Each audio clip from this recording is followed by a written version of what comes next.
Hi, this is Dr. Stack here. I wanted to talk about this here because it's very concerning. The Garda Powers Bill 2026 and why the silence matters and why it concerns democracy. So, a major piece of legislation, the Garda Síochána Powers Bill 2026, is moving through Ireland with very little public awareness, minimal mainstream media debate, and very limited, or what appears to be visible, parliamentary scrutiny. Many people watching this video clearly may never have heard of it. And what I've been told is people are afraid to press like on my previous video because they're afraid of retribution or retaliation by Garda Síochána. Now this suggests that we're now living in an authoritarian state, which is akin to, it's so far gone from democracy that something needs to be done. And there are a few good apples in a few high places, and we're hoping they'll help the country, not me, but the country too. That they realise how serious it is when people are afraid to like the truth. If you care about democracy, constitutional rights, and balance of power, the balance of convenience, what a good one that is, please watch this to the end. And if it resonates, like and share this video, tell your friends and ask them to do this. Write to your local councillors, your TDs, your senators, your ministers, and just ask them to block this legislation and use block, the LOCK, in capital letters. Simple as. No amendments, nothing. BLOCK. And this is the reason.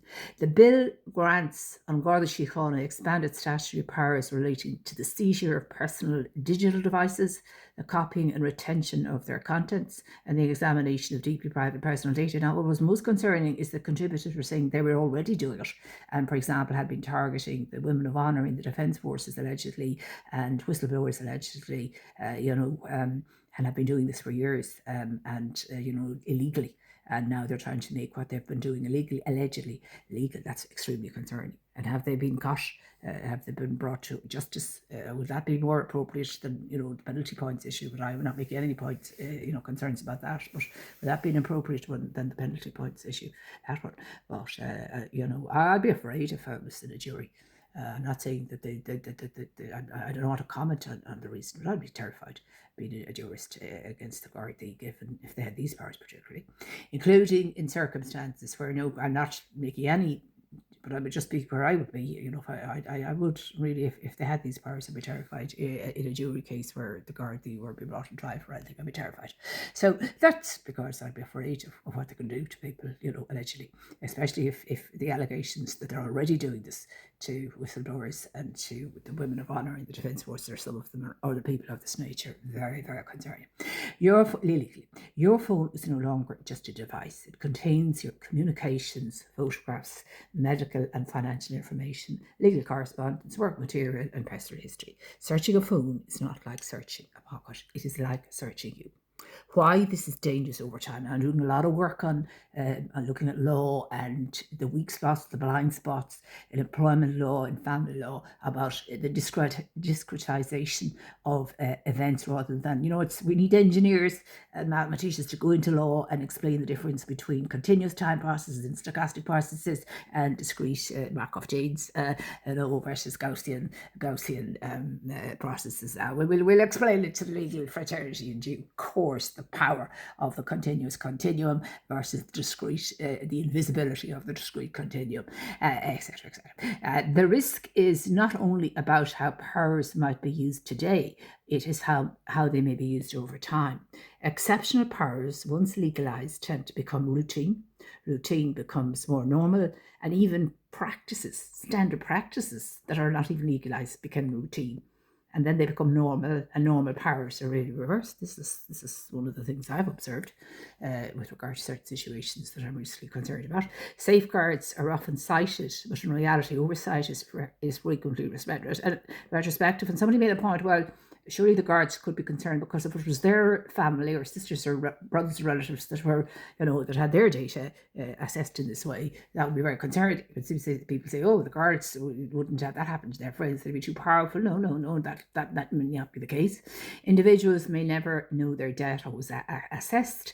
accessed, and legal remedies are slow. That's the solutions. That's the word for solutions in law. Legal remedies are slow, expensive, and out of reach for most people. We know that because of so many people flooding the courts, thinking it's their last course for justice and no access to justice. It's an illusion for the unrepresented. I've written several papers, and it's not unique to Ireland. So we have our justice system needs a complete reset. It's failed because it's Victorian.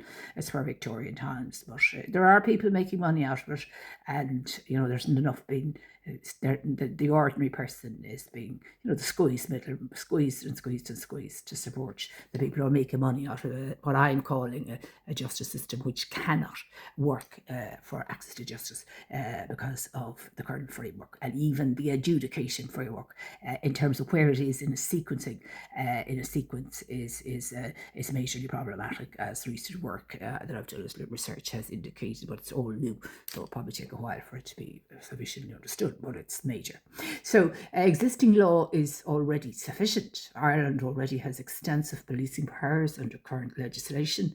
The problem has not been a lack of authority, but a lack of consistent implementation, effective oversight. I mean, I was outside the Ombudsman office recently, and there was nobody in it. I couldn't see anybody. It was a very small office, and how could that govern the whole of the Irish police force? Side it, it's a pyramid, not a hierarchy, a pyramid like this.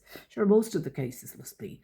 They haven't the resources. I mean, they've already come out and said this anyway. I mean, that building wouldn't be big enough for all the complaints it gets. I was stunned when I saw the size of it. Not to say they're in there either wrong, unless they all out on investigations. But I mean, even the size of it wouldn't, it was tiny. So, I mean, I was stunned at the size of the Garda Ombudsman office in Dublin, when I passed it.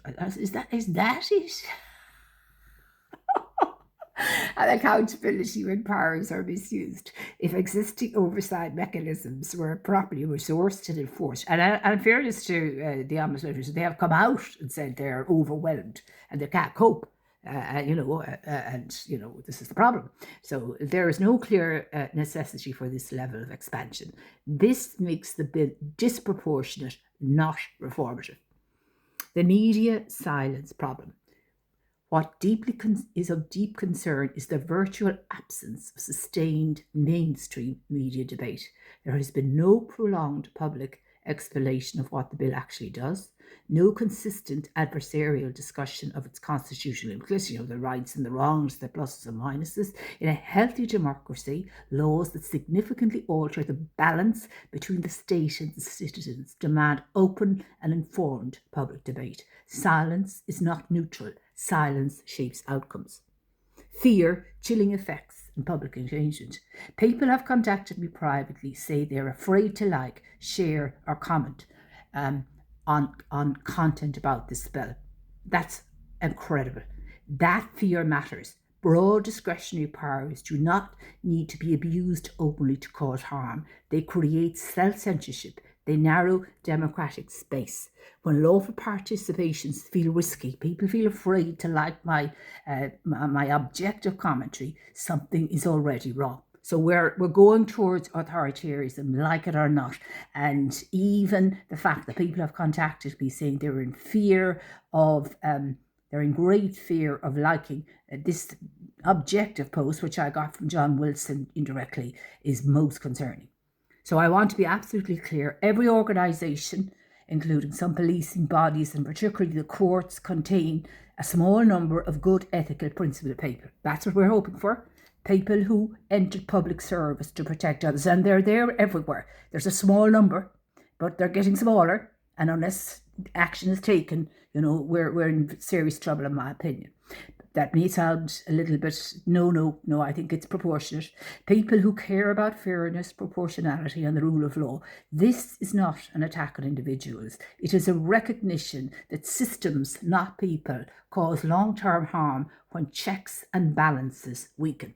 Democracy depends on good people inside institutions being in high places, not all, but also everybody else, willing to speak up, to question overreach, and to help restore balance when it's lost. It's all about fairness and balance. That brilliant Judge O'Higgins, he was all about fairness and balance, and he couldn't have been more fair and balanced, except he could have put me straight through the judicial review. But would it have ended up in the same? Probably would, So save the money, and he couldn't have referred it.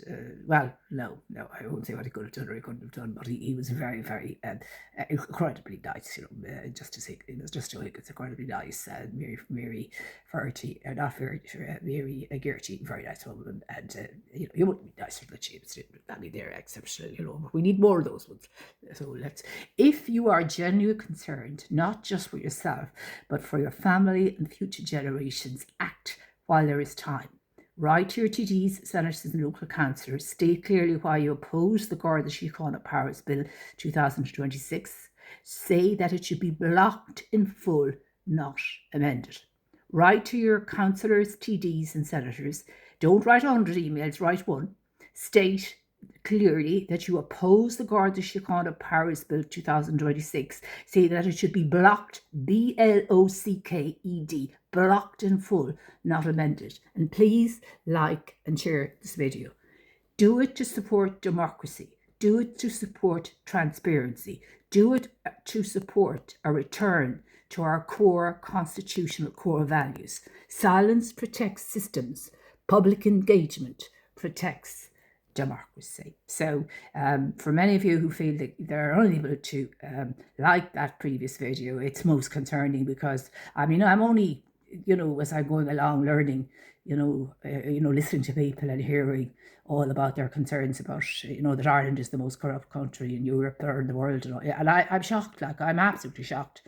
I'm shocked at the stories I'm hearing, and something has to be done. And there are good people everywhere, and we need more good people in high places. But if we have one or two of them left, they'll save us. That's what I'm certain. I'm pretty certain of that.